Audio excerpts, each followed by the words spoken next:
যাকে দেখে আমি হয়ে উঠেছিলাম জোনাকি থেকে জ্যোৎস্না, যার প্রেম পাওয়ার জন্য পৃথিবীর প্রেমে পড়া হলো না, জগৎকুল নাম দিল তার প্রেমিকা।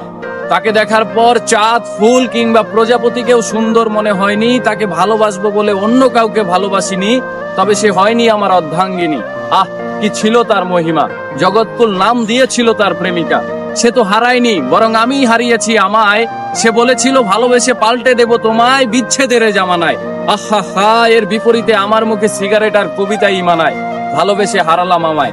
তাকে করা স্পর্শ অথবা তার করা ক্ষিপ্র চুম্বন যেন লেগে আছে আজও ঠোঁটের কোণে। শুধু নেই নেই সেই অনামিকা, যার নাম দিয়েছিল জগৎকুল প্রেমিকা। আমি শুনেছিলাম পৃথিবীর মানুষেরা চাইলে সবকিছুই হতে পারে, তাই আমি চাঁদ, সূর্য, মহাবিশ্ব চাইনি হতে, শুধু চেয়েছিলাম এক জনম তোমায় ভালোবেসে যেতে।